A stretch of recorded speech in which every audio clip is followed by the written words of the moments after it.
O título desta palestra é A Mulher que Cavalga a Besta, porque é exatamente isso que o livro de Apocalipse fala. Na última palestra que fizemos sobre Apocalipse capítulo 13, nós observamos as diversas questões que dizem respeito ao poder papal e sobre o poder que se levanta da terra, e nós identificamos isso como sendo os Estados Unidos, que forçariam o mundo a aceitar uma legislação favorável à primeira besta. Bem, há um processo que precisa continuar sobre todos os reinos da terra. Agora, Apocalipse capítulo 17 nos dá mais detalhes sobre esta questão. E veio um dos 7 anjos que tinha 7 taças e falou comigo, dizendo, aproxima-te, e eu te mostrarei o julgamento da grande prostituta, palavras fortes, que se senta sobre muitas águas. Aí está uma mulher, ela é uma prostituta, em outras palavras, ela é infiel a Deus. Uma mulher, no sentido bíblico, é uma igreja. E há inúmeros textos no Velho e no Novo Testamento que comprovam isso. Cristo é também o noivo, ele está voltando para buscar a sua esposa, a igreja. Então há aqui esse aspecto da mulher. Então esta grande mulher apóstata, ela se senta sobre muitas águas. E nós sabemos que as águas representam multidões, nações, povos, de acordo com a definição em Apocalipse. E com esta mulher, os reis da terra cometeram fornicação. Isso significa que eles tiveram relações com elas. Relações contrárias àquelas que Deus pretendia. E os habitantes da terra se embebedaram com o vinho da sua fornicação. Isso significa que, se o vinho é o símbolo dos ensinamentos, das doutrinas, então o vinho que embebeda significa doutrina, que confundem a mente. Basicamente, o que o texto está dizendo é que uma igreja apóstata, está no controle da situação. Os reis do mundo têm relações com essa igreja apóstata e eles se embebedam. Eles não conseguem compreender, porque já absorveram essas doutrinas, que são contrárias à Bíblia, porque são doutrinas de prostituição. Então ele me levou em espírito ao deserto, e eu vi uma mulher sentada sobre uma besta escarlate. Aqui temos a cor vermelha, a cor do sacrifício, cheia de nomes de blasfêmia. Então, este é um poder blasfemo. E nós sabemos o que isso significa, pois vimos em Apocalipse capítulo 13. E a Bíblia nos dá pistas que isso significa dizer que você está no lugar de Deus, que você é Deus na terra, que você pode perdoar pecados e que você pode pegar aquilo que se aplica a Cristo e aplicar a si mesmo. Isto é uma blasfêmia. E vimos que a Igreja Católica de fato fez isso. Então, esta mulher sentada na besta escarlate, cheia de nomes de blasfêmia, que tem 7 cabeças e 10 chifres, e é claro que isso de novo é o símbolo de Apocalipse capítulo 13. Se você contar as cabeças de todas as bestas que nós temos no capítulo 7 de Daniel, você vai descobrir que há 7 cabeças ali também.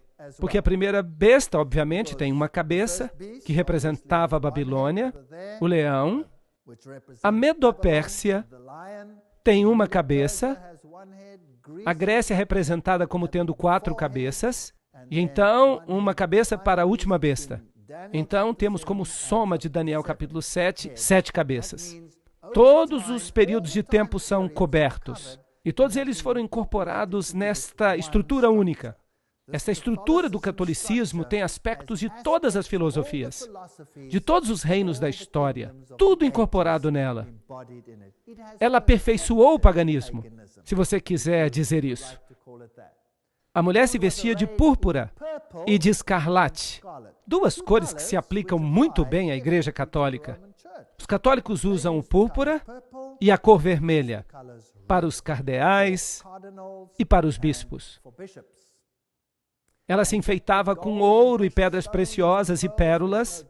Percebam que é um dos sistemas mais ricos que já existiram, tendo uma taça de ouro em sua mão, cheia de abominações, e da imundície de sua fornicação. Então, essa taça de ouro está cheia de doutrinas falsas.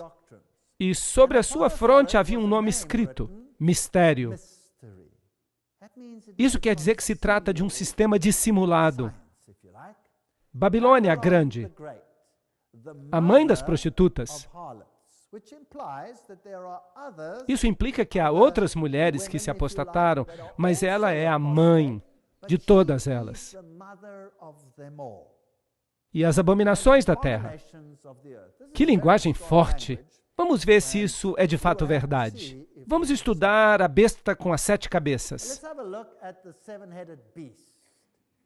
Em Salmo 74, 14, nós lemos: Tu estraçalhaste as cabeças do Leviatã e o destes para servir de alimento aos povos que habitam no deserto.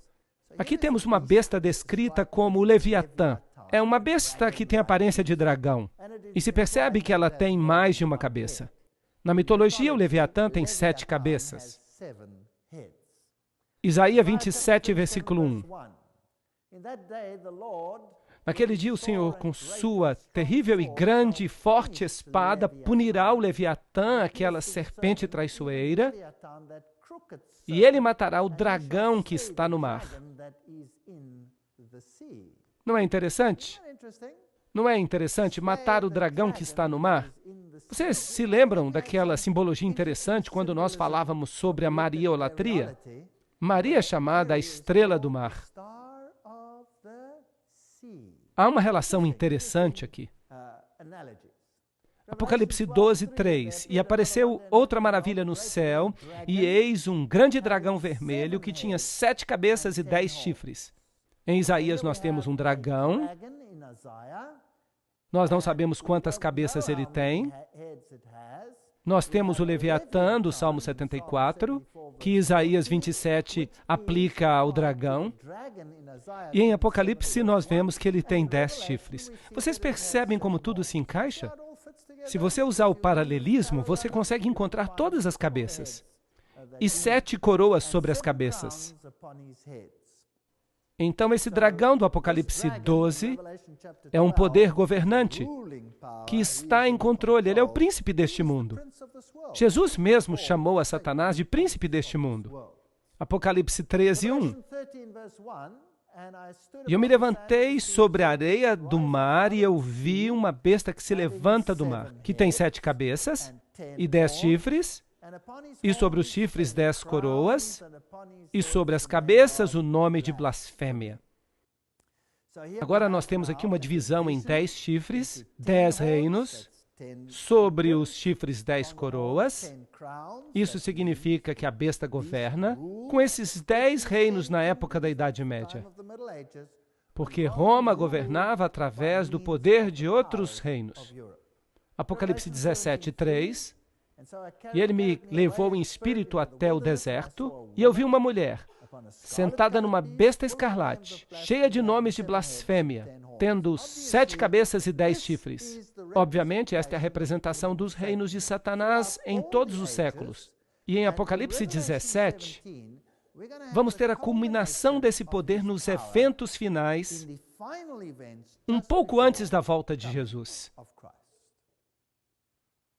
Então, o dragão tem 7 cabeças. No livro de Apocalipse, as cabeças representam poderes políticos, através de quem o dragão opera. Satanás tentou 7 vezes estabelecer o seu próprio governo sem ser desafiado. Em primeiro lugar, houve uma guerra no céu. E a resposta de Deus foi a expulsão de Satanás do céu. Então, Adão e Eva e o mundo antediluviano, ele tentou estabelecer o seu reino ali. Qual foi a resposta de Deus? A Adão e Eva, ele fez a promessa de redenção e iniciou o sistema de sacrifícios. Então, a Torre de Babel foi a sua próxima tentativa de estabelecer uma união entre todas as nações da terra. A resposta de Deus, a confusão das línguas, a separação das nações. Interessante. Então, durante a encarnação, ele pensou que ele podia destruir a Cristo para estabelecer o seu reino. Mas a resposta de Deus foi a vitória sobre o pecado e a morte, transformando aparentemente a pior derrota em sua maior vitória. Satanás então tentou o estabelecimento do seu reino na Roma pagã. E a resposta foi a decisão de Esmirna. As pessoas estavam preparadas para morrer em vez de apostatar. Então ele tentou estabelecer o seu sistema na Roma papal. A resposta? A reforma. Ele nunca conseguiu ter sucesso. Será que haverá uma última vez em que ele tentará estabelecer o seu reino? Uma tentativa de fazer com que todas as nações do mundo se organizem numa nova ordem mundial? Será possível? Isso seria interessante, 7 tentativas. Mas Deus reagiu a isso através do clamor da meia-noite. Esse é o tema de uma das nossas próximas palestras. Um assunto complicado. E Apocalipse 12:3 diz: E apareceu outra maravilha no céu, e eis um grande dragão vermelho, com 7 cabeças e 10 chifres, e 7 coroas sobre as cabeças. Este poder faria guerra contra outro sistema, um sistema que representava o povo de Deus. Então há um dragão e ele ataca a mulher vestida de branco.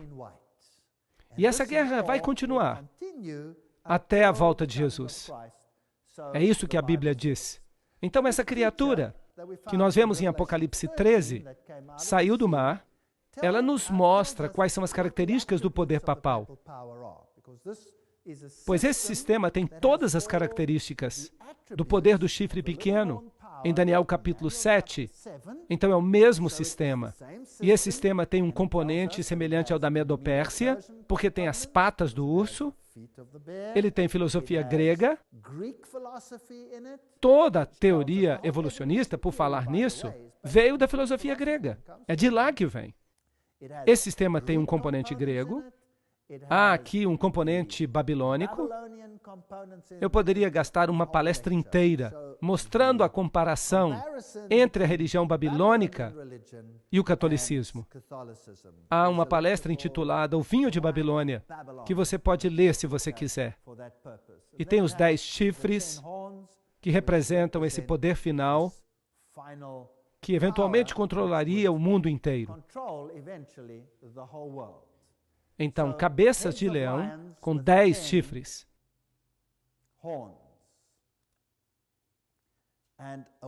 E a mulher, é claro, é a própria igreja, o poder eclesiástico que controla todo o poder político. Vestida de púrpura e de escarlate e segurando esta taça em sua mão. E vi uma mulher sentada sobre uma besta escarlate, cheia de nomes de blasfêmia. Apocalipse 17:3. E aqui a púrpura e a escarlate, o ouro, as pedras preciosas. A Igreja Católica é a igreja mais rica do mundo. Os tesouros que se encontram no Museu do Vaticano ofuscam nossos olhos. São inacreditáveis. E nessa taça de ouro há todas essas abominações dos seus ensinamentos falsos. Nós já vimos que ela é chamada de mistério. Um mistério, uma coisa misteriosa, é algo que opera por trás dos bastidores. Algo secreto. E misteriosamente, ela é a mãe de todas as outras prostitutas. Será que ela controla todas as outras igrejas? As igrejas apóstatas em relação a Deus? Será possível? Nós ainda não estudamos isso em detalhes, mas eu vou chegar lá, numa próxima palestra. Apocalipse 17:5, a velha religião babilônica e a velha adoração ao touro, todas essas religiões antigas. Nós encontramos todos esses aspectos na Igreja Católica. 2 Timóteo 4:4 diz: E se afastarão da verdade e cuidarão em atentar para as lendas. Então a igreja eventualmente sucumbiria e, em vez de acreditar na salvação, no Cordeiro de Deus que foi sacrificado pelos pecados do mundo, passaram a entreter todo tipo de ideias que satisfaziam o seu ego. Salmo 116, 13 diz: tomarei a taça da salvação e invocarei o nome do Senhor. Qual é a nossa escolha, então? Vamos usar os sistemas do mundo e ficar numa boa? Ou vamos invocar o nome do Senhor e vamos ser ostracizados? Essa é a escolha que temos que fazer. A Torre de Babel, uma mulher a qual a Bíblia chama de Babilônia, e todos esses aspectos se encaixam. 2 Tessalonicenses fala desse mistério, no capítulo 2, 7 a 10. Pois o mistério da iniquidade já opera. Então, esse poder sorrateiro já estava em operação na época em que Paulo escreveu isso. Esse poder já estava operando então. Agora, já fizemos algumas palestras aqui, na qual nós olhamos os pais da igreja primitiva, com as suas ideias corrompidas pelo gnosticismo. E nós encontramos essas ideias em todos os escritos maçônicos, acerca do bispo de Alexandria, Constantinopla, e em todas essas ideias pagãs. Então já operava nos dias de Paulo. O gnosticismo estava surgindo. E nós vimos uma fonte que nos dizia que Simão Mago foi o pai do gnosticismo dentro da própria igreja cristã. Então esse mistério estava em operação nos dias do apóstolo. Somente há um que agora o detém, até que seja afastado. E então será revelado o iníquo, a quem o Senhor consumirá com o espírito de sua boca. O que isso significa? E o destruirá com o brilho da sua vinda. A vinda desse iníquo é segundo a eficácia de Satanás, com todo o poder e sinais e operação de maravilhas, e com todo o engano de injustiça naqueles que perecem, porque não receberam o amor da verdade, para que pudessem ser salvos. Este é um texto poderoso. Ele nos fala das circunstâncias do aparecimento deste poder que é o anticristo. E nos informa que alguma coisa o detinha. Então nós podemos ler: aquele que o detém será tirado do caminho. E então o iníquo será revelado. Então alguma coisa o detém, este sistema que já estava em operação nos dias de Paulo. Então algo seria tirado para que esse poder pudesse surgir. E realizaria operação de maravilhas, milagres, engano, injustiça, enganando o mundo inteiro, tirando o amor da verdade das pessoas. Vamos olhar esta referência tremenda nos escritos de Paulo, com respeito ao homem do pecado. Ora, irmãos, quanto à vinda de nosso Senhor Jesus Cristo e à nossa reunião com Ele, rogamo-vos que não vos demovais facilmente do vosso modo de pensar, nem vos perturbeis, quer por espírito, quer por palavra, quer por epístola, como se procedesse de nós, como se o dia de Cristo já tivesse chegado. Jesus ainda não tinha voltado. O verso diz que Jesus ainda não está aqui. Diferentemente do que alguns dizem, Ele ainda não veio. Ainda não veio. Ninguém de maneira alguma vos engane, pois isto não acontecerá sem que antes venha a apostasia e se manifeste o homem do pecado.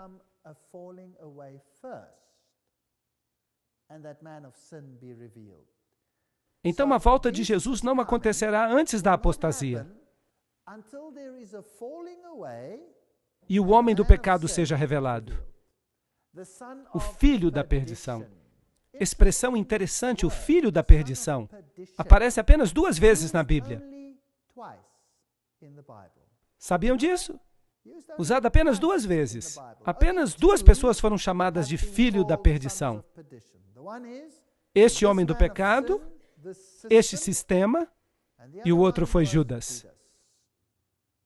Agora, se eu lhes perguntasse como foi que Judas traiu a Jesus? Com um beijo. Ele não se apresentava como se fosse um dos discípulos, sim ou não? Não é então possível que esse sistema também se apresente como um dos representantes de Cristo? e então trai a todos nós com um beijo. Não é possível? Ele se opõe e se levanta contra tudo o que se chama Deus ou é objeto de culto, de sorte que se assentará como Deus no templo de Deus, querendo parecer Deus. E nós vimos que o papado fez isso. E este é o espírito do anticristo, do qual nós ouvimos que viria. E ele já está no mundo, 1 João 4:3. Então esse poder já operava na época de João, na época dos apóstolos. Isso não é um poder que vai vir no futuro, como muitos dizem. É isso que o futurismo ensina. As pessoas fora da igreja. E Paulo continua. Não vos lembrais de que estas coisas vos dizia quando ainda estava convosco? E agora vós sabeis o que o detém, para que o seu próprio tempo seja manifestado. Paulo está dizendo aqui, eu lhes disse que alguma coisa estaria detendo o anticristo, impedindo que ele se desenvolvesse. E vocês sabem o que é. Pois já o mistério da injustiça opera. Somente há um que agora o detém até que seja afastado. A versão BBE afirma que há um que detém o mal até ser tirado do caminho.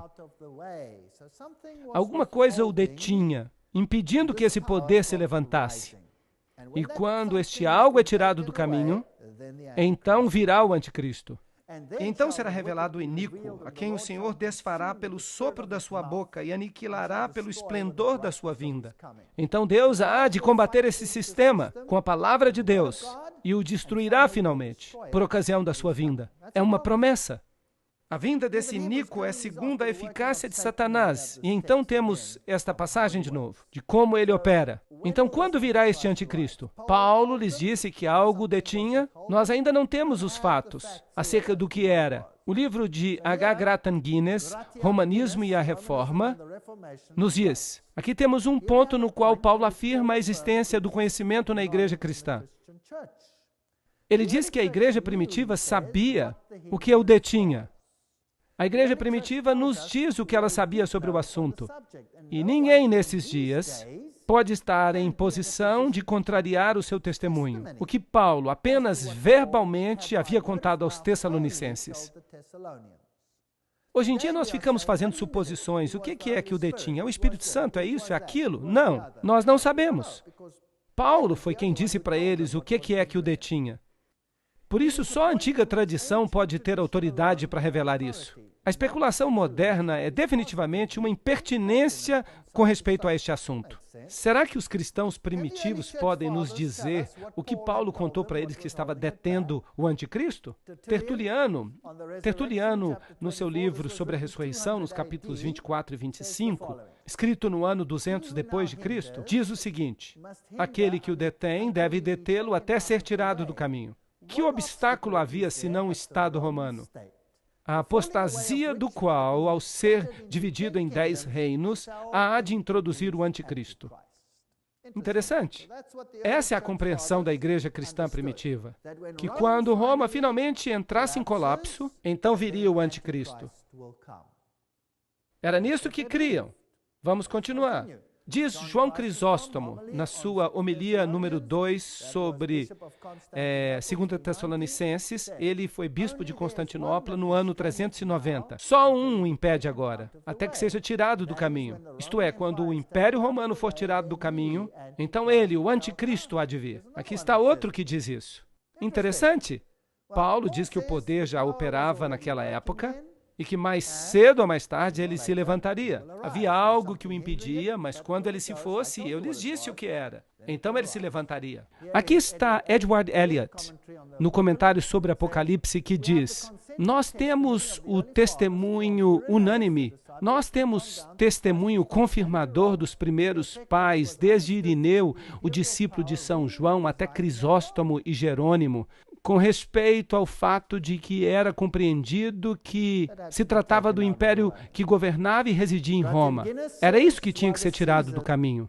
Grayton Guinness diz, enquanto os Césares tinham poder imperial, era impossível para o anticristo previsto se levantar. Mas na queda dos Césares, ele se levantaria. Isso faz sentido, as profecias bíblicas fazem sentido. A profecia dos 1260 dias faz sentido se você olhá-la desta perspectiva. E enquanto os Césares mantinham o poder imperial, era impossível para o anticristo predito se levantar.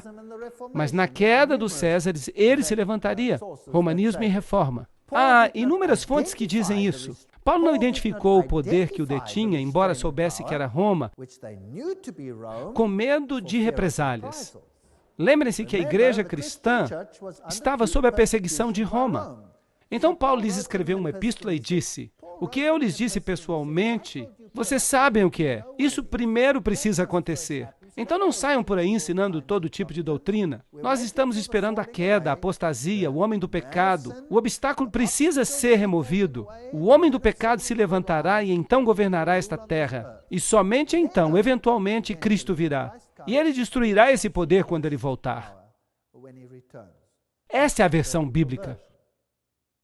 1 Timóteo 3,16 diz, e sem grande controvérsia é o mistério da piedade.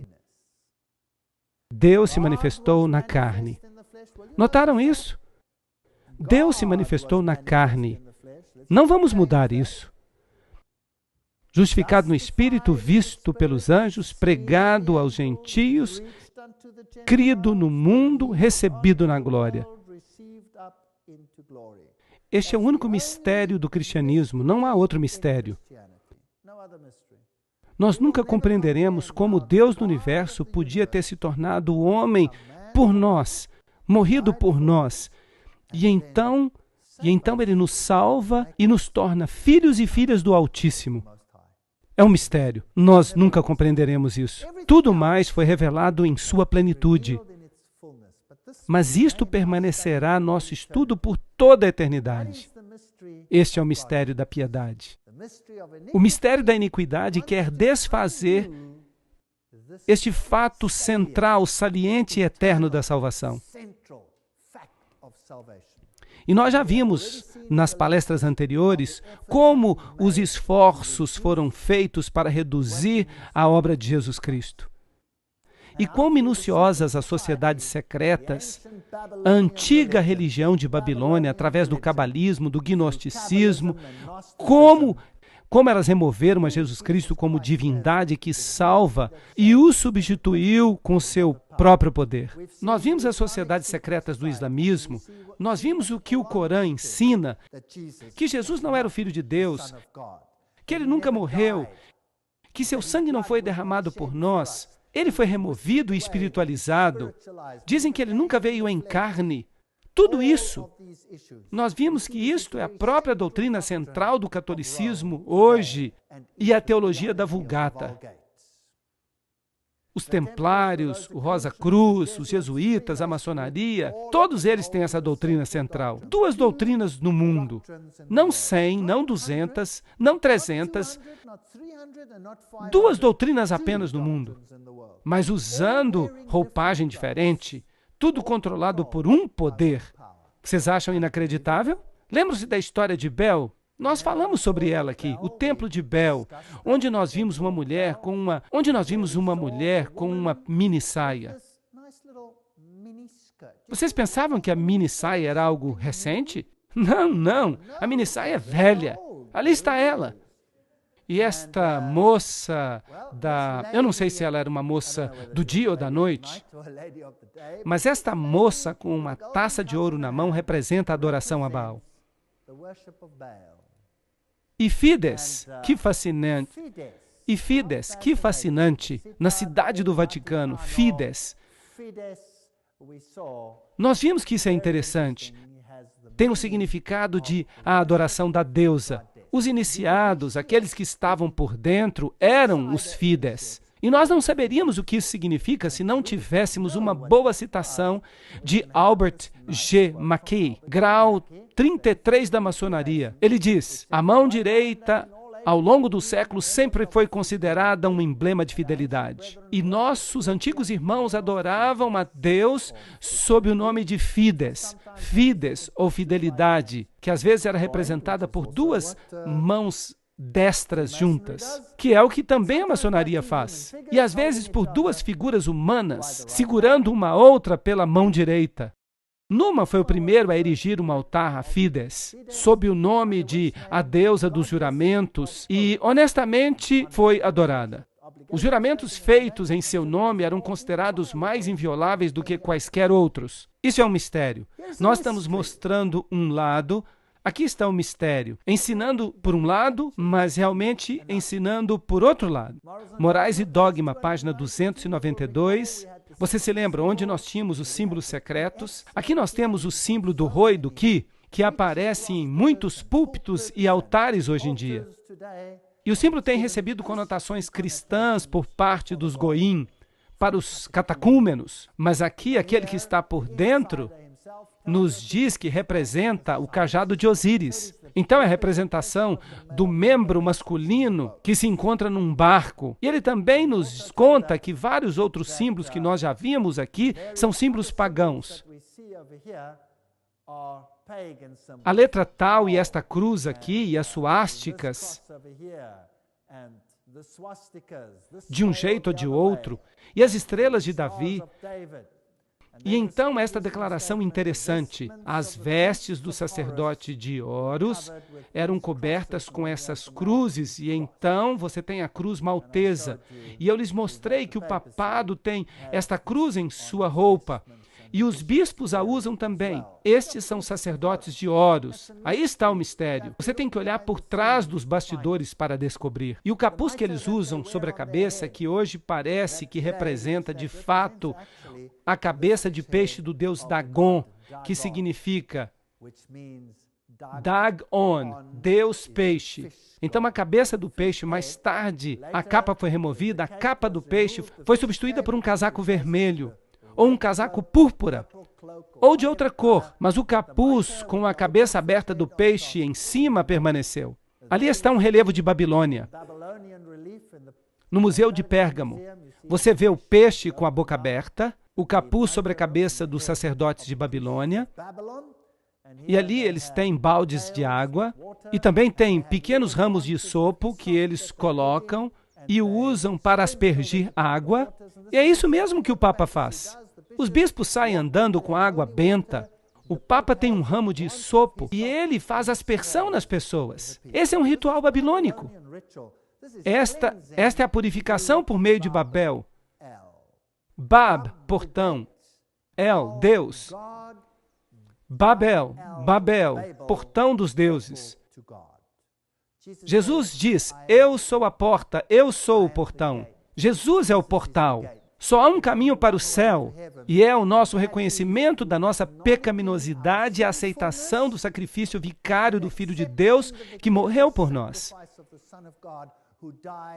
Este é o único caminho para a salvação. Mas Babel diz: não, nós temos um outro portal para Deus. Essa é uma história fascinante. Vamos estudá-la com mais detalhes numa próxima palestra. Vocês sabem quantos Babs existem hoje no mundo? Sim, eles se chamam de Bab. Sibab, Baab. Vários nomes. Há muitos Babs lá fora. É melhor nós termos cuidado com esses Babs. Mas só há um Bab que leva a Deus, e esse é Jesus. Só uma porta, só um portal. Mas ele tem outra forma de purificação. Jesus diz: eu lhes aspergirei com isopo. O papado diz: não, eu vou fazer isso. Você será salvo pelo sistema e não de outra forma. As duas ideologias colidem. Era preciso ajoelhar-se diante dos sacerdotes, beijar suas sandálias, beijar seu anel. Isso é paganismo. Aí está o sinal de Shamash que você encontra por toda parte no mundo hoje em dia. É inacreditável onde você encontra os sinais de Shamash. Os gnósticos fundados por Simão Mago, que de acordo com Eliphas Levis se tornou feiticeiro de Nero, Em História da Magia, página 189. Essas são fontes muito importantes. Leves. As pessoas gostam de ter esse nome na sua etiqueta. E se você vai para Roma, este é um símbolo que você vai encontrar lá. Este é o lado de fora de um antigo templo pagão, onde todas as religiões eram honradas. E no fundo você tem este quadrado que é maçônico. Então você tem um elefante em cima. E você tem este símbolo no topo, com uma cruz no topo, e todos dizem, isso é muito bonito. A menos é claro que o quadrado seja o símbolo, ou o cubo, das antigas deidades. E que o Aleph é o alfa. O Aleph, a primeira letra, o elefante, que é o boi do Oriente. Assim, no hinduísmo, eles ainda têm o Aleph como símbolo do Deus Sol. A primeira letra em hebraico representa o boi. E sobre ele, o pedaço que falta de Osíris. E em cima de tudo isso, tal. Então você tem toda a catástrofe da adoração pagã neste símbolo aqui no catolicismo. E carmesim e púrpura são as cores. Não é fascinante que eles creem que nós temos o conhecimento do bem e do mal? Então você vai perceber que o Papa sempre se veste de branco. Ele representa o lado branco, o lado de Lúcifer. E o seu ajudante, seu coadjuvante, se você prefere, aquele que é o ditador militar de tudo isso, vai usar que cor? Preto. Portanto, o chefe da ordem dos jesuítas sempre usa preto, para que você tenha os dois lados do conhecimento do bem e do mal. E a mulher se vestiu de púrpura e escarlate, e se enfeitou com ouro e pedras preciosas e pérolas, tendo uma taça de ouro na mão, cheia das abominações e da imundícia de sua fornicação. Que linguagem forte! Se você pega a coroa papal, a tríplice coroa papal, que vem da Medo-Pérsia, se você pegasse apenas essa coroa e a vendesse, você pagaria toda a dívida externa dos Estados Unidos. E os sacerdotes que oficiam, eles têm as mesmas cores, e é claro que aqui eles celebram uma missa, que é o sacrifício literal de Jesus Cristo, repetidas vezes. Sentado no trono papal, diante do principal altar da Catedral de São Pedro, o Papa Paulo escuta o cardeal Swens, o famoso sermão sobre o Papa João, pregado durante a segunda sessão do concílio. Este sermão começou. Houve um homem enviado de Deus cujo nome era João.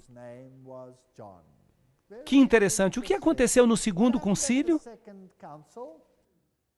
Bem, naquele segundo concílio, todos foram convidados à Irmandade das Igrejas, exceto que Roma seria a mãe e as demais seriam apenas irmãs.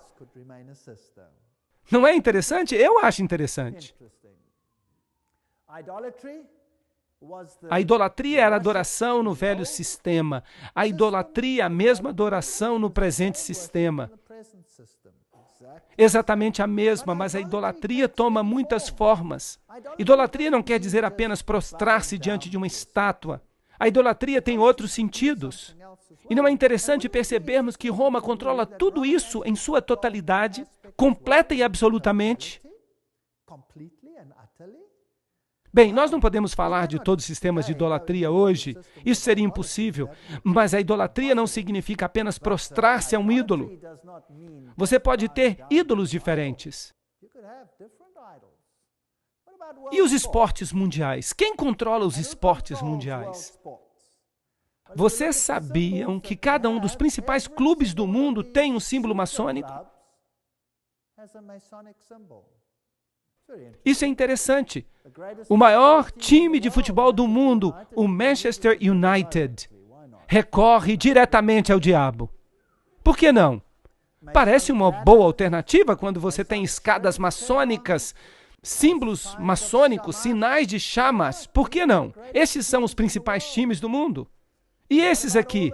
Nós temos animais das trevas, nós temos cavalos alados, Pégaso. Nós temos todos estes interessantes símbolos com pentagramas e escudos de Malta, e os símbolos do sol e os pentagramas, e leões e bodes de 2 cabeças.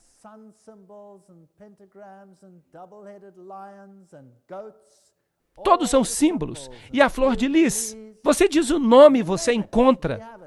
O M da maçonaria, as âncoras maçônicas. Você tem tudo. Dedos maçônicos, caveiras e ossos. E Titã é de fato o nome grego de Satanás.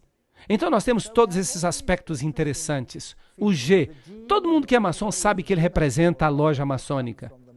E se você for até Êxodo, capítulos 32, 2 a 6, e Arão disse a eles: tomem os brincos de ouro que estão nas orelhas das esposas de seus filhos e de suas filhas.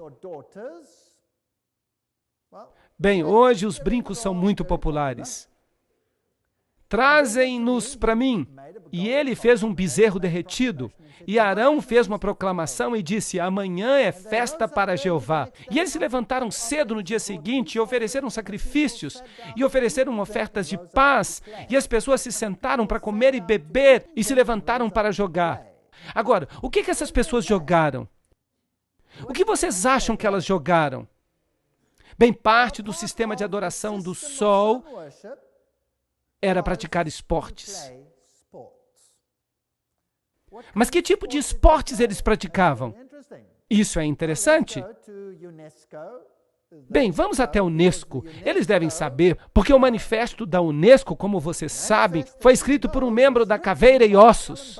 E ele está por dentro, ele é um iniciado. E ele escreve, por exemplo, o polo era conhecido pelos persas e foi restaurado ao seu significado original de jogo do sol por Akbar. Marcar um gol com a bola do sol era equivalente ao triunfo da luz sobre as trevas, do bem sobre o mal. Mas lembrem-se que a maçonaria chama a luz de trevas e as trevas de luz, e chama Jesus e Jeová de mal. E chama Jesus e Jeová do mal. Então, o triunfo da luz sobre as trevas representava no paganismo o triunfo de Lúcifer sobre Jesus Cristo.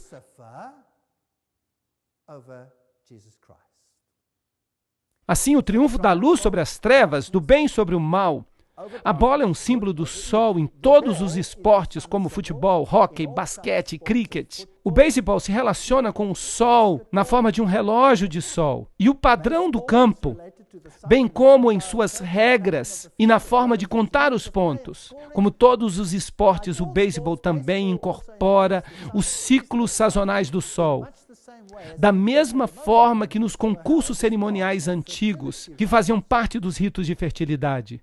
Então, se você não consegue trazê-los para a igreja, traga-os para os locais esportivos. Não é interessante? E na igreja você vê os braços assim, e nos locais esportivos você também vê os braços assim. Os hinos são cantados na igreja, e os hinos de uma natureza diferente são cantados lá. É fascinante. Quem se importa desde que haja culto? A história suméria de Gilgamesh, inscrita em tabletes cuneiformes, narra como equipamento de esporte, um bastão e um anel ou uma bola, que Gilgamesh tinha esculpido de uma árvore que ele havia arrancado, caíram no submundo quando ele começou a oprimir o povo com repetidas competições atléticas. E como, eventualmente, foi o próprio Deus Sol que abriu um buraco no chão para recuperá-los. Então, se você tem um bastão e se você tem uma bola, se você pega o bastão e coloca a bola no buraco, esse é o símbolo. Ele tem um significado mais profundo do que nós imaginamos. É um significado e tanto, mas esqueçam disso por enquanto. É isso que os golfistas fazem, por exemplo. Vocês sabem, é fascinante. E é com frequência que as pessoas nos dizem que os esportes são bons e fazem bem para os cristãos. Eu não tenho nada contra o esporte. O esporte é uma boa recreação. O esporte é um bom exercício. Há coisas boas que podem acontecer nos esportes. Mas se o esporte se torna uma religião, isso não é um problema? Isso não é idolatria? A tocha olímpica que o corredor carrega para marcar o movimento cíclico do Sol no período das Olimpíadas, o período de 4 anos até os próximos Jogos é também relacionada com o ritmo cíclico do Sol. Primeiramente celebrados na Grécia, os Jogos eram concursos cerimoniais em honra de Zeus. Vocês já assistiram a cerimônia de abertura? A cerimônia na Grécia, eles honraram os deuses ou não? Sim, eles honraram, e nós assistimos assim mesmo. Bem, o Sol, a Lua e os outros planetas flutuam sobre os Jogos Olímpicos de Barcelona. A associação do Sol com os esportes antecede os deuses Hércules e Apolo na Grécia, como fica evidente a partir do conto épico do herói sumério Gilgamesh. Isso é algo fascinante. Como no esporte, o Sol é onipresente em praticamente todos os aspectos da vida, quer seja na arte, na arquitetura, filosofia, religião, nos festivais, no folclore, na dança ou na música. Uau! Satanás pensou em tudo. Toda manhã o deus pagão do dia nos acorda, pois os romanos, nos séculos primitivos da era cristã, chamavam cada dia de acordo com 7 planetas: Sol, Lua, Marte, Mercúrio, Júpiter, Vênus e Saturno. Se nós observarmos os símbolos das Olimpíadas, nós perceberemos que eles têm o símbolo de Baal-Hadad. O símbolo de Baal-Hadad, símbolo de Baal-Hadad, símbolo de Baal-Hadad, símbolo de Baal-Hadad. Você o encontra em toda parte. Isso é paganismo. Aqui está um jovem trazendo uma elegante camisa de hóquei para o Papa. Vamos ver o que ele vai fazer com ela. A fine hockey shirt.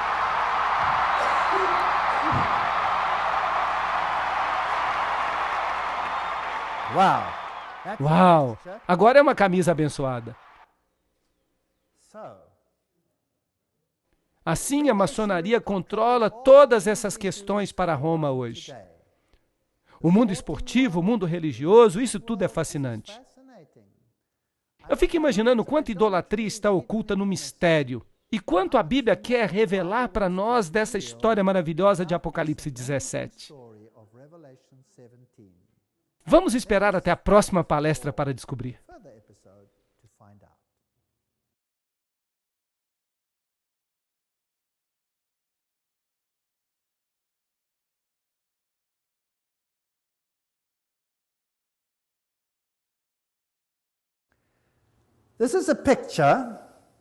Esta é a foto de São João no Laterano. Agora, São João no Laterano é a principal igreja de Roma. Não é São Pedro. São Pedro é onde o Papa está ativo e faz a maioria das suas coisas. Mas aqui é onde o Papa é coroado. É aqui onde ele fala ex cátedra. Mas percebam que o nome é São João. Lembram-se que ele disse sobre o segredo de São João dos Templários e como eles eram os joanitas ou joãozinitas, se você prefere. O vinho da sua fornicação, a mãe das igrejas, Mater Ecclesiae. Apocalipse 17:5 diz que ela é a mãe das prostitutas. Apocalipse 18:7 diz: eu me sento como rainha, eu não sou uma viúva e eu não lamentarei. E Isaías 47:8 diz: eu sou, está falando de Deus, e não há outro além de mim, e eu nunca serei uma viúva ou sofrerei a perda dos filhos. Então, se as igrejas se separassem dela, talvez ela os recupere uma vez mais. Eu não perderei, diz ela. Dominus Iesus. Outras igrejas não são nossas irmãs. O Vaticano insiste. Dia 5 de setembro de 2000, no jornal, uau, a Igreja de Roma preenche todas as profecias. Precisa ficar claro que a Igreja Santa, Apostólica e Única, a Igreja Católica Universal, não tem irmãs, mas é a mãe de todas as igrejas. Foi o que o cardeal Ratzinger disse. O cardeal Ratzinger é o chefe da Fundação sobre a Doutrina e Fé, que antigamente era conhecida como Inquisição. A definição de incredulidade, heresia, apostasia, não há nenhuma ofensa maior do que a heresia, e, portanto, ela deve ser eliminada com fogo e com a espada. Aqui o Catecismo Católico diz: a incredulidade é a negligência da verdade revelada, é a recusa espontânea de concordar com ela.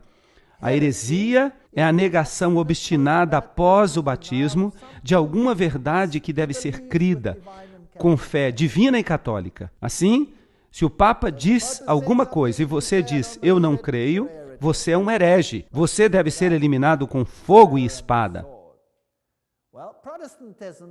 Bem, os protestantes dizem, eu não quero aceitar isso, eu não vou crer nisso. E então, o protestantismo não é uma religião. Nunca foi uma religião. Tudo que se pode dizer sobre ele é que ele é uma forma de estupro e furto, usando máscara de religião. Havia um problema ali. O Concílio de Trento, convocado pelo Papa Paulo III, entre 1543 e 1563, se reuniu em 3 sessões. Os protestantes estavam presentes durante a segunda sessão. Eu vou falar mais sobre isso em uma outra palestra. Mas é fascinante ver que o concílio reafirmou as doutrinas disputadas pelos reformistas. Cada uma dessas doutrinas. E houve uma razão específica por que eles fizeram isso. Porque a reforma perdeu no Concílio de Trento. É uma história fascinante, mas é longa demais para contar agora. As doutrinas reafirmadas foram transubstanciação. Isto é, que o corpo de Cristo literalmente é formado durante a missa. As doutrinas reafirmadas foram, primeiro, a transubstanciação, isto é, que o corpo de Cristo era literalmente formado durante a missa. Em segundo lugar, justificação pela fé e obras. Terceiro, a missa medieval. Quarto, os 7 sacramentos. Quinto, o celibato. Sexto, a doutrina do purgatório. E vocês vão perceber que essa doutrina aparece nas versões modernas da Bíblia. 7, as indulgências foram reafirmadas. E o poder papal foi aumentado. Agora, todo o poder residia em um homem. Então, depois do Concílio de Trento, verdadeiramente todo o poder residiu em um homem. E verdadeiramente o Papa representa o homem do pecado. A transgressão da lei. Mas, e se você mudar a lei? Você não apenas a transgride, mas você tem a audácia de mudá-la. Então aqui, nós temos um sistema completo, como a Bíblia diz que seria. Transubstanciação.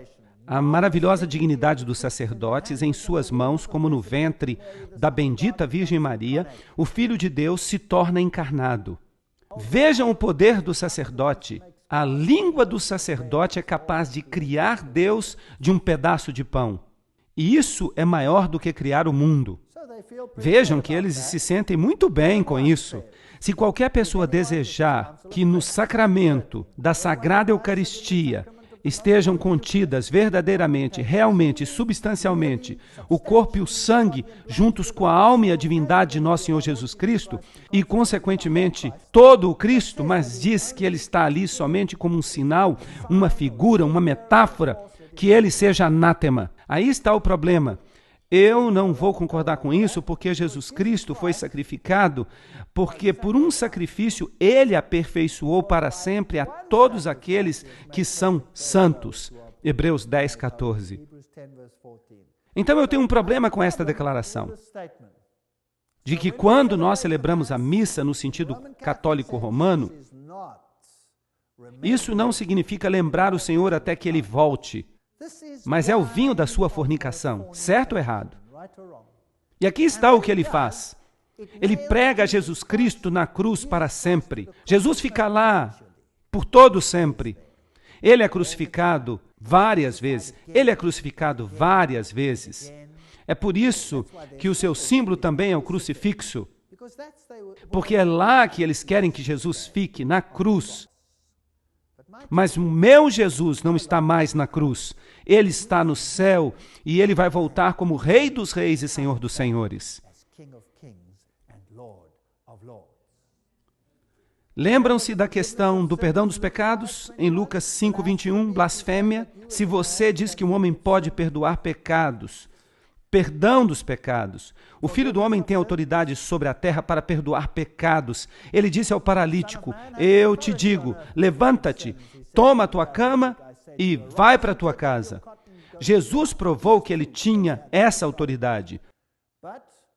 Mas o sacerdote tem o poder das chaves, ou o poder de libertar os pecadores do inferno, ou de torná-los dignos do paraíso e de transformá-los de escravos de Satanás em filhos de Deus.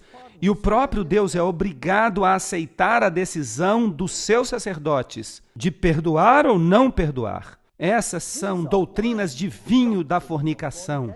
Maria como a mediatriz, e agora Jesus desaparece. Em 1854, o Papa Pio IX declarou que Maria era imaculada. Em 1951, ele, o Papa Pio XII, definiu e declarou a doutrina da assunção corpórea de Maria. O pecador que se aventura a vir diretamente a Cristo pode vir com temor e apreensão da sua ira, mas que ele empregue a mediação da Virgem com o seu filho, e ela tem somente que mostrar ao filho os seios que o amamentaram, e a sua ira imediatamente desaparece. Que doutrina estúpida! É realmente revoltante. E eu poderia lhes mostrar os slides da Caverna do Leite. Quantos aqui já ouviram falar da Caverna do Leite em Belém? Onde o leite de Maria é esguichado contra as paredes e é um lugar sagrado autenticado pelo Papa. Isso não passa de um ritual de fertilidade pagão. Imaginem um filho hoje, se a sua mãe está zangada com ele, ou se ele está zangado com a mãe, e ela lhe mostra os seios. Ele pensaria: mãe, você ficou doida? Isso é o paganismo, isso é um culto de fertilidade. Essas são declarações dos santos católicos. Ele cai e se perde e não recorre a Maria. Maria é chamada o portão. Vejam, Jesus diz: eu sou a porta. Não há outro caminho. É isso que diz Jesus. O portão do céu, porque ninguém pode entrar no reino bendito sem passar por ela. O caminho da salvação não é aberto a ninguém a não ser através de Maria. A salvação de todos depende de seus favores benditos. Aquele que é protegido por Maria será salvo. Aquele que não é se perderá. A nossa salvação depende de ti. Deus não há de nos salvar sem a intercessão de Maria. Bem, digam-me, isso não é o vinho da sua fornicação? O Papa disse: Maria deve ser uma deusa. Então, o dogma da Assunção. E nós já falamos sobre isso. Eu só estou mostrando para vocês agora no Apocalipse para ver como tudo se encaixa. A tradição, a infalibilidade das Escrituras, a tradição, a infalibilidade das Escrituras. Bonaventura Rimwand, que é o porta-voz do Papa, disse que o Papa é infalível. A Bíblia, nós já falamos sobre isso, o índice dos livros proibidos, o Textus Receptus é proibido, mas a versão jesuíta não é. Bem, nós já falamos sobre essas questões. Nós tivemos uma palestra inteira sobre isso. Não é tudo isso o vinho da sua fornicação? Isso não faz de Jesus menor do que de fato ele é? A Septuaginta foi feita na Biblioteca de Alexandria. Aqui está esse teólogo, Paul Nitter. Quem que ele é? Paul Nitter serviu como missionário da Palavra Divina antes de assumir a posição na Universidade Xavier, em Cincinnati, onde ele é atualmente o professor de teologia. Ele estudou na Pontifícia Universidade Gregoriana. Esta é a maior universidade jesuíta de Roma. E ele estudou com Karl Rahner. Karl Rahner era o jesuíta que foi posto em cargo de fazer todas as igrejas se sujeitarem mais uma vez a Roma. Bem, nós vamos falar sobre isso numa outra palestra. E ele escreveu um livro, por nenhum outro nome. E no livro, ele mostra que você pode se salvar do jeito que você quiser, da maneira que você quiser. Não importa o que você crê para ser salvo. Vejam, isso não é o vinho da sua fornicação? A religião mundial, os sinais maçônicos, o Dalai Lama, as cruzes tortas. Vocês sabiam que esta aqui é a mesma cruz que os satanistas usam? Vejam como Jesus está magro nela. Vejam um sinal de V, o triângulo maçônico em cima da cruz torta. Isso é a adoração de Lúcifer. E eles usam IHS, eles dizem que significa Jesus Hominum Salvator, Jesus Salvador dos homens. Mas alguns dizem que significa a seu serviço. Não, significa Isis, Horus, Seb, a trindade egípcia. Se você olha no pátio externo, trata-se de um círculo dentro de um círculo, uma roda dentro de uma roda. E os 8 aros representam o sistema solar, ou as divindades solares, com Osíris parcialmente do lado direito no meio. Isso é fascinante. Aqui está Mitra matando o touro, a vitória sobre o mal. Lembram-se que isso é esotericamente definido como Jesus. Aqui está a estrutura do culto, membros através de uma série de 7 graus, cada um deles tendo um símbolo especial e um planeta tutelar, do mais baixo até o mais alto. Aqui está Córax, o corvo, representante de Mercúrio, ninfos, notem isto, interessante, ninfos, uma palavra criada que significa noivo, está representando Vênus. Isso quer dizer que quando você é iniciado no sacerdote, você se torna um noivo. Mas e o celibato de Roma? Sim, mas como noivo, você não tem que ser celibatário. Mas não vamos entrar muito em detalhes. Miles, o representante do soldado de Marte, Leão, o leão representante de Júpiter, Perses, a representação persa da Lua, Luna, Heliodromo, o mensageiro do Sol, representante de Sol, e finalmente Pater, que significa pai, representante de Saturno. Era possível que um iniciado no mitraísmo fosse membro de mais de um culto, mas as mulheres não podiam se tornar membros. Isto é catolicismo. O catolicismo romano é o mitraísmo.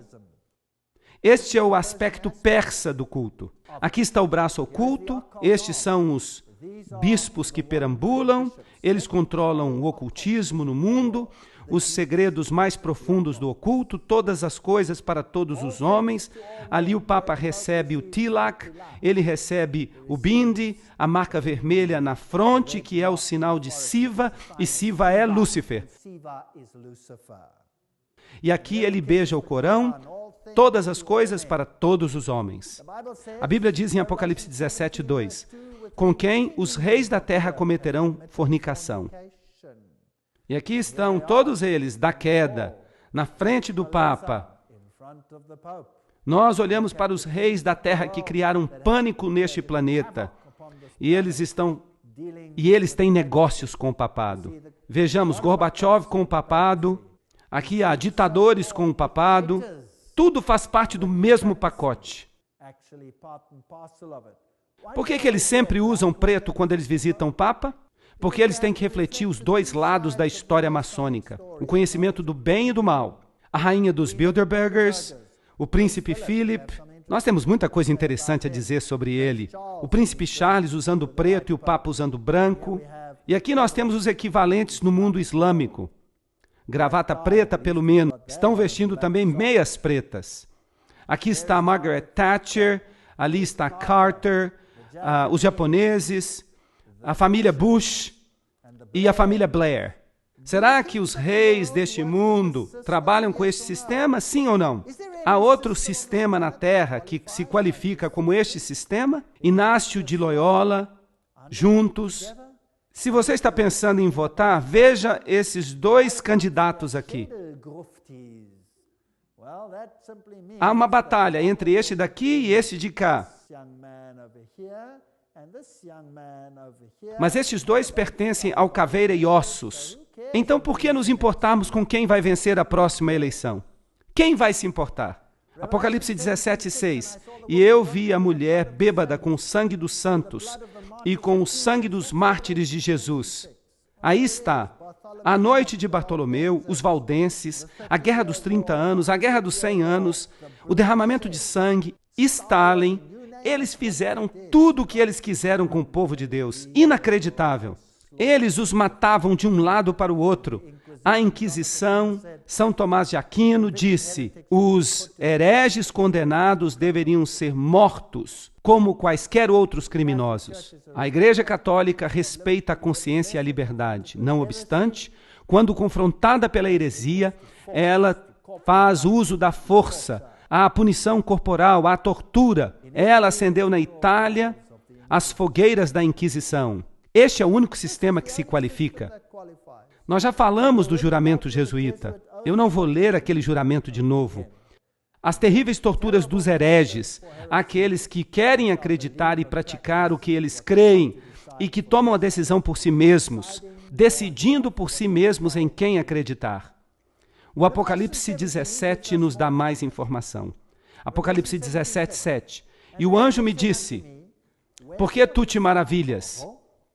Eu te contarei o mistério da mulher e da besta que a carrega, que tem 7 cabeças e 10 chifres. Então vamos discutir isso um pouco mais. A besta que tu viste era e não é, e subirá.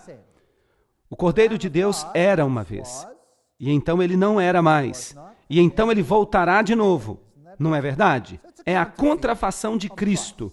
Esse sistema se coloca no lugar de Jesus Cristo. Então esse poder político, esta besta que tu viste, que era e não é, e subirá do abismo sem fim, e irá para a perdição, e aqueles que moram sobre a terra se maravilharão, cujos nomes não foram escritos no livro da vida, desde a fundação do mundo, quando eles contemplam a besta, que é e não é, e contudo é. Essa é uma declaração interessante. Há muita especulação sobre ela. Vamos tentar compreender alguma coisa sobre ela. Eu não quero ser dogmático, mas vamos tentar compreender. O contexto de não é. Em 1798, a besta recebeu uma ferida mortal. Não está certo? De modo que a besta era, uma vez, ela governava a Idade Média, e então, de repente, ela não é mais. Ela morreu. Ela parecia ter recebido uma ferida mortal, e então ela voltará mais uma vez, não é verdade? Agora vamos dar uma olhada no contexto de não é. Em 1798, ela recebeu uma ferida mortal. Mas o que ela fez em segredo, clandestinamente, enquanto ela estava supostamente morta?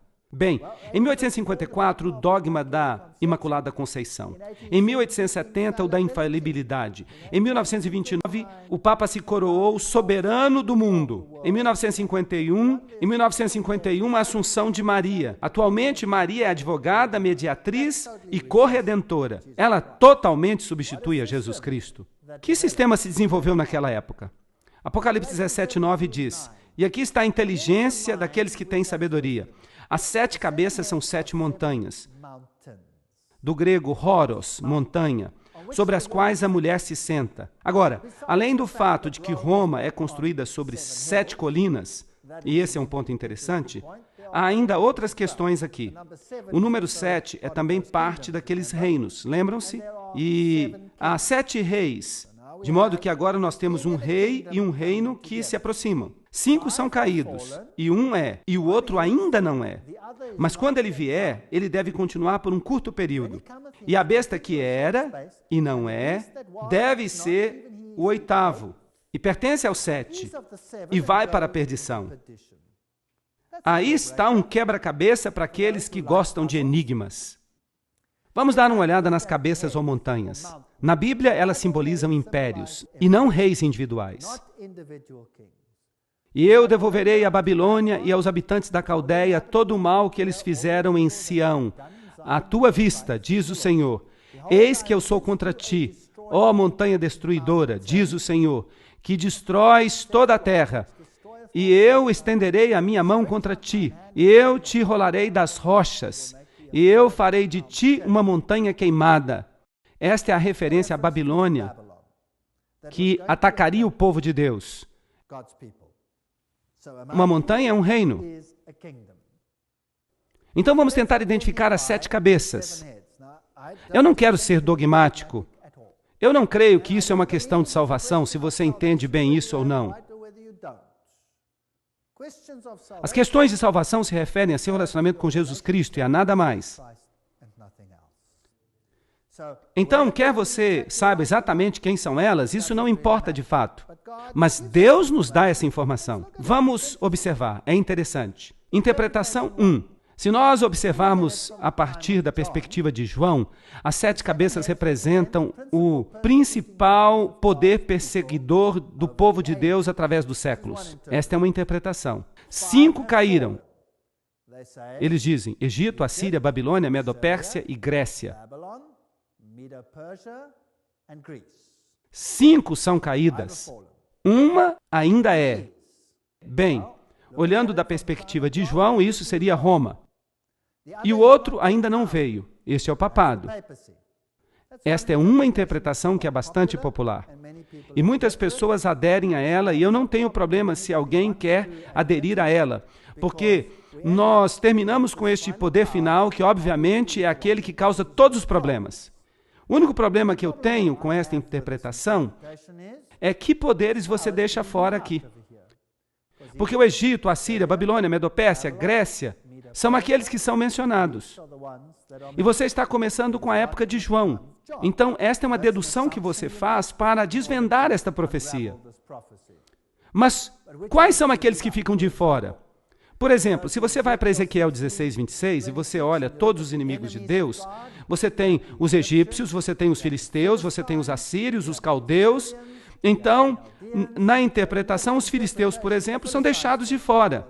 E se eu não quisesse deixá-los de fora? Então, os meus números estariam errados, certo? Então, pessoalmente, eu não tenho problemas com a estrutura principal. Mas os detalhes não me satisfazem. A identificação das 7 cabeças, na interpretação 2, usando Daniel agora como pano de fundo, que parece ser lógico, porque o livro de Apocalipse usa o simbolismo no livro de Daniel para transferi-lo para esta situação que é descrita em Apocalipse. Então, usando Daniel como pano de fundo, nós começamos com Babilônia e nós contamos do tempo dos eventos representados em Apocalipse 17. Então, de novo, você tem que tomar uma decisão. Onde você começa com os eventos lá no Apocalipse 17? 5 são caídos: Babilônia, Medopérsia, Grécia, Roma e o papado. Um é o papado ferido. Agora você está começando com o tempo de Apocalipse 17, que diz que um é, então este é o tempo. Então, nós temos Babilônia, Medopérsia, Grécia, Roma, papado. Um é, isto é, o papado ferido. Agora, o que está para vir é a confederação final sob a liderança do papado, porque a sua ferida mortal sarará e todo mundo o seguirá. Então eu acho que essa é uma boa interpretação. Eu não tenho nenhum problema com ela. Eu só tenho uma pequena pergunta. E os poderes mencionados no livro de Apocalipse? Como é que você os encaixa aí? Então você tem que deixar de fora algumas das outras bestas. A besta de 2 chifres e tudo que se refere a ela. Então, o que nós devemos fazer para incorporá-las? E o anjo me disse: portanto, por que te maravilhas? Eu te contarei os mistérios da mulher e da besta que a carrega, que tem 7 cabeças e 10 chifres. A besta que tu viste era e não é, e subirá. De onde ela subirá? Do abismo sem fim. Ah, agora, que outra besta subiu do abismo sem fim? Aquela que está em Apocalipse capítulo 11, lembram-se disso? Aquela que começa fazendo guerra contra a palavra de Deus, toda a filosofia da Revolução Francesa, tudo aquilo. Vai à perdição, e aqueles que habitam sobre a terra se maravilharão, cujos nomes não estão escritos no livro da vida, desde a fundação do mundo. Quando eles contemplam que a besta que era, e não é, e ainda é, 7 reis, 5 são caídos. E então você tem esta pequena informação aqui. E o outro ainda não veio. E então ele vem. E deve continuar por um período curto de tempo. E a besta que era e não é, ela é a 8ª e é do 7 e irá para a perdição. Ah, um pouco mais de detalhes. Então a 8ª vai para a perdição. Mas, de fato, a 8ª é parte da 7ª. Vamos tentar encaixar tudo isso junto. Interpretação número 3, usando Daniel como pano de fundo. Vamos começar com Babilônia e vamos contar desde o tempo dos eventos representados em Apocalipse 17. Então, é muito parecida com a anterior. Assim, 5 são caídos: Babilônia, Medopérsia, Grécia, Roma e o papado.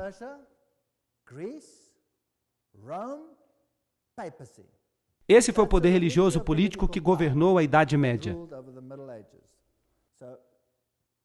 Aí você começa então com os eventos representados em Apocalipse 17.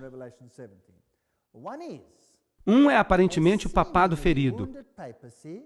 Ele não é mas ainda é, que parecia que recebeu uma ferida mortal. Vocês se lembram disso? E nós vimos que de fato ele cresceu e que aquelas organizações jesuítas construíram todo um império mundial naquela época, o comunismo, todas essas coisas se desenvolveram, e este é o contexto do não é. Então, aparentemente, o papado ferido não é, mas é.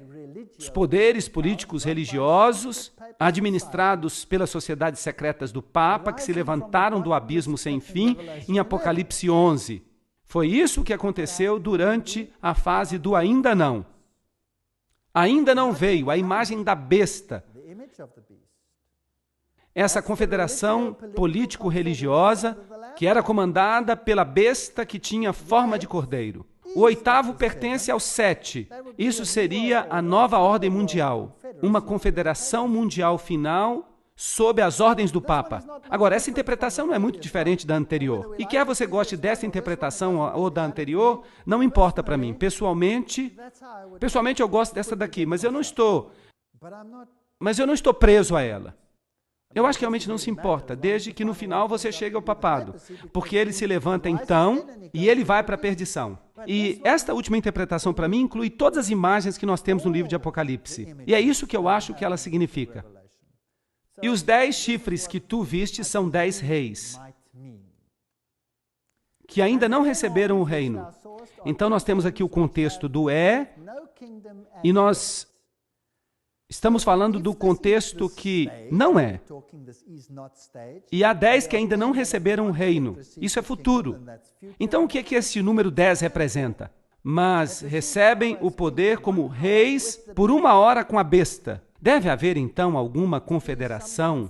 Talvez 10 signifique, então, um número completo. Todos os reinos do mundo dando seu poder à besta. Ou talvez signifique outra coisa. Estes estão todos concordes e darão o seu poder e força para a besta. E estes farão guerra com o Cordeiro. Este é o poder perseguidor do fim.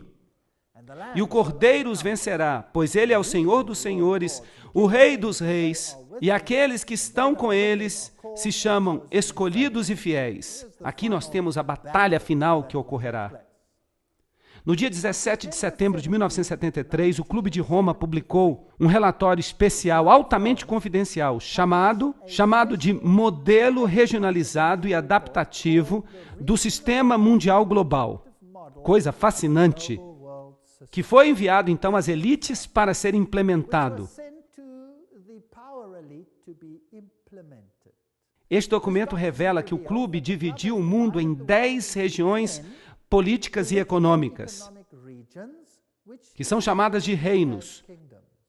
Uma designação que dá até calafrios, bate muito bem com o livro de Apocalipse, capítulos 13, 1 a 2. Em 1974, os autores do relatório publicaram suas descobertas em um livro, A Humanidade no Vértice da Mudança. Contudo, neste livro, que foi escrito para o grande público, eles deixaram de colocar a palavra reino. E isso vem de uma fonte muito boa. O livro Rota para a Ocupação Global, páginas 193 e 195, de 1992. Então, o mundo está sendo dividido em 10 regiões. Vocês sabiam que ainda há certas monarquias, certas famílias reais no mundo? Esse é um assunto interessante do qual nós vamos falar nas próximas palestras. E ele me disse, as águas que tu viste, onde se senta a prostituta, são povos e multidões e nações e línguas. E os 10 chifres que tu viste sobre a besta, este odiarão a prostituta e a deixarão desolada e nua. E comerão a sua carne, e a queimarão com fogo.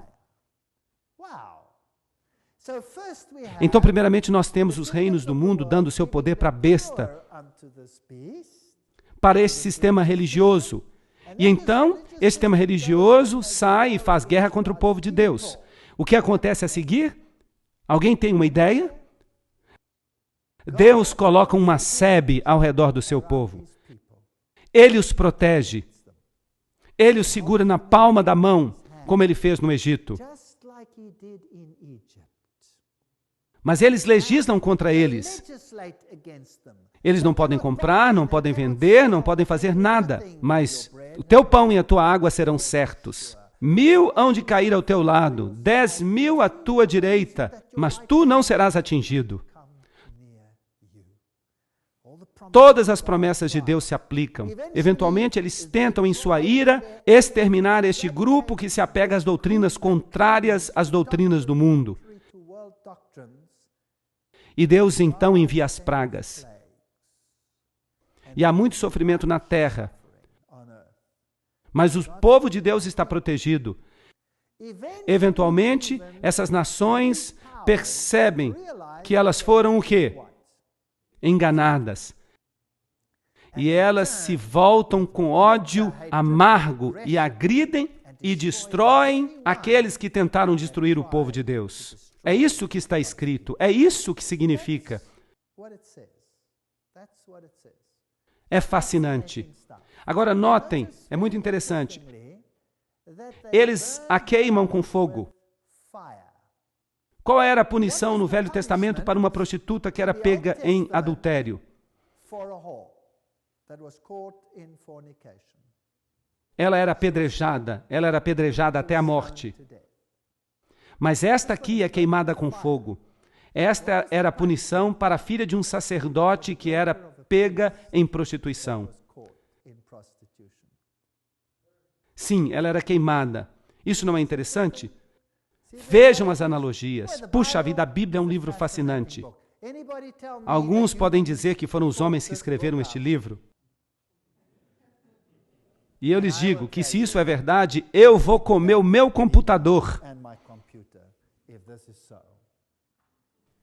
Pois Deus colocou em seu coração a vontade permissiva de Deus, porque esses reis estão perdidos para cumprir a sua vontade, para concordar e para dar o seu reino à besta, até que a palavra de Deus seja cumprida.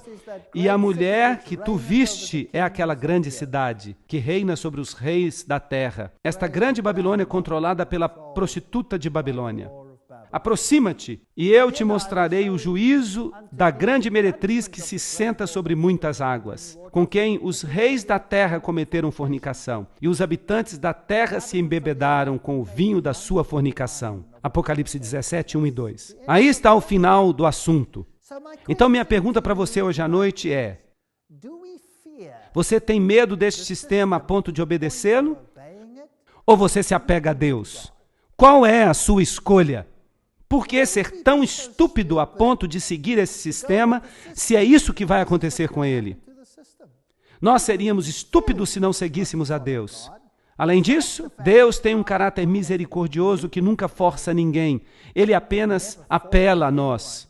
Deus é cheio de amor e misericórdia. Ele é gentil. Por que eu seria tão estúpido a ponto de seguir este sistema?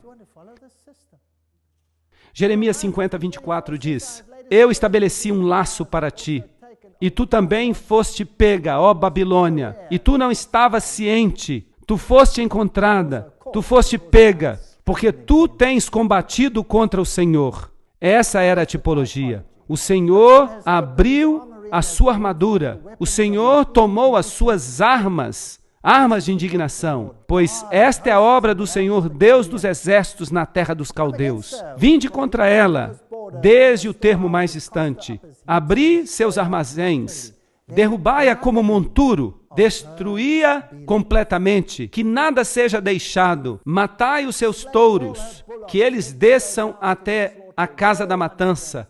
Ai deles, pois o seu dia é chegado, a hora da sua visitação. Deus há de acabar com aquele sistema. A voz daqueles que fogem e escapam da terra de Babilônia para declarar em Sião a vingança do Senhor nosso Deus, a vingança do seu templo. Invocai os arqueiros contra a Babilônia. Todos aqueles que usam o arco, acampai ao redor dela, que ninguém escape. Ninguém vai escapar. Esta é a tipologia. O final será o antítipo. Recompensai-a de acordo com a sua obra. Os milhões que morreram como consequência de suas ações. Fazei a ela o que ela fez a outros, pois ela foi orgulhosa contra o Senhor, contra o Santo de Israel. Portanto, os seus jovens cairão nas ruas, e os seus guerreiros serão eliminados naquele dia, diz o Senhor. Eis que eu estou contra ti, Tu que és a mais orgulhosa, diz o Senhor Deus dos exércitos, porque o teu dia é chegado, a hora em que eu te visitarei. Jeremias 50, 28. Este sistema vai acabar. E os mais orgulhosos tropeçarão e cairão, e ninguém há para levantá-los. E eu acenderei um fogo em suas cidades, e eu devorarei tudo ao seu redor. Isso é impressionante. O seu Redentor é forte. De Judá, os filhos de Judá foram oprimidos. Os filhos de Deus serão oprimidos no final dos tempos. E todos aqueles que os aprisionaram e os prenderam e se recusaram a deixá-los ir, mas o seu Redentor é forte. Ele é mais forte do que eles. O Senhor dos exércitos é o seu nome. Ele há de vindicar a sua causa, para que ele possa dar descanso à terra e extirpar os habitantes de Babilônia. A espada virá sobre os caldeus, diz o Senhor, e sobre os habitantes de Babilônia, e sobre os seus príncipes, e sobre os seus sábios, e a sua sabedoria não há de ajudá-los. Isaías 26 diz: Vem, meu povo, entra em tuas câmaras, e fecha as tuas portas por trás de ti. Esconde-te, como se fosse por um pequeno momento, até que a indignação passe. O Senhor vai punir Babilônia, mas vai cuidar do povo de Deus. Pois eis que o Senhor vem do seu lugar para punir os habitantes da terra por sua iniquidade. A terra há de revelar o seu sangue, e não há mais de cobrir os seus mortos. Haverá uma ressurreição, de acordo com Isaías 26, 20 e 11. Naquele dia, o Senhor, com uma grande e ferina espada, punirá Leviatã, aquela serpente torta, e ele matará o dragão que está no mar. Isaías 27, 1. Essa é a história bíblica, a história mais impressionante que já foi revelada na história do mundo. E Apocalipse 19, 1 diz: E depois dessas coisas eu ouvi uma grande voz de muita gente no céu, dizendo: Aleluia, salvação e glória, e honra e poder ao Senhor nosso Deus, pois verdadeiros e justos são os seus juízos. Pois ele julgou a grande prostituta que corrompeu a terra com a sua fornicação, e ele vingou o sangue dos seus servos pela mão dela. Isso não é fascinante? Apocalipse 19, 19 diz: Vamos ver o que acontece com ela. Eu vi a besta e os reis da terra e seus inimigos juntos para travar guerra contra ele, que se senta sobre o cavalo, e contra o seu exército. E a besta, o catolicismo, ela foi tomada, e com ela o falso profeta. Triste. Quem é esse? Bem, vamos ter que esperar outro episódio, que realizava milagres diante dela. Bem, eu posso lhe dizer quem era esse. Quem é que realizava milagres diante dela? Era o mundo protestante, era os Estados Unidos. O fogo desceu e os milagres foram realizados, e o sistema religioso, a imagem da besta, reforçou as doutrinas papais. Nós já falamos sobre isso, e nós vamos continuar a falar. E ele enganou aqueles que receberam a marca da besta, e aqueles que adoravam a sua imagem. E ambos são lançados vivos no lago de fogo e enxofre. Mas há uma coisa que está faltando aqui, é o dragão. Deus lida com ele mais tarde. E o remanescente foi morto com a espada daquele que se sentava sobre o cavalo, a espada que saía da sua boca, e todas as aves se fartaram com a sua carne. Não se metam com Deus, ou vocês vão acabar aqui. Apocalipse 19, 6 diz: E eu ouvi como se fosse a voz de uma grande multidão, como voz de muitas águas, e como voz de grandes trovões, dizendo: Aleluia, pois o Senhor Deus onipotente reina. É aí que termina tudo. E nós nada temos a temer, nada.